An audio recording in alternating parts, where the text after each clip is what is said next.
ఈరోజు తెలంగాణ రాష్ట్ర వ్యాప్తంగా 42% రిజర్వేషన్స్ మద్దతుగా అన్ని సంఘాలు, ప్రజా సంఘాలు, పొలిటికల్ పార్టీలన్నీ కూడా మద్దతు ప్రకటించి బంద్లో పార్టిసిపేట్ చేస్తున్నందుకు అందరికీ కూడా ధన్యవాదాలు.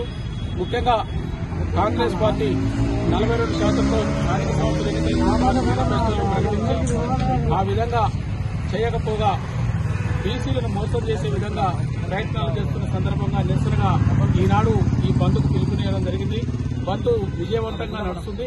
బంద్కు సహకరించిన మిత్రులందరూ కూడా పదే పదే ధన్యవాదాలు తెలియజేస్తూ, ముఖ్యంగా భవిష్యత్తులో 42% రిజర్వేషన్తోనే స్థానిక సంస్థల ఎన్నికలు జరపాలని, అప్పటి వరకు కూడా ఈ ఉద్యమం నుంచే కొనసాగుతుందని తెలంగాణ రాజ్యాధికార పార్టీ తరఫున మేము తెలియజేస్తున్నాం. ఈరోజు తెలంగాణ రాష్ట్ర వ్యాప్తంగా 42% రిజర్వేషన్స్ మద్దతుగా అన్ని సంఘాలు, ప్రజా సంఘాలు, పొలిటికల్ పార్టీలన్నీ కూడా మద్దతు ప్రకటించి బంద్లో పార్టిసిపేట్ చేస్తున్నందుకు అందరికీ కూడా ధన్యవాదాలు.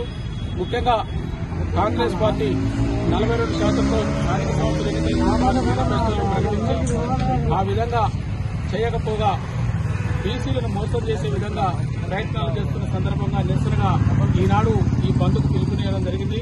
బంద్ విజయవంతంగా నడుస్తుంది. బంద్కు సహకరించిన మిత్రులందరూ కూడా పదే పదే ధన్యవాదాలు తెలియజేస్తూ, ముఖ్యంగా భవిష్యత్తులో 42% రిజర్వేషన్తోనే స్థానిక సంస్థల ఎన్నికలు జరపాలని, అప్పటి వరకు కూడా ఈ ఉద్యమం నుంచే కొనసాగుతుందని తెలంగాణ రాజ్యాధికార పార్టీ తరఫున మేము తెలియజేస్తున్నాం.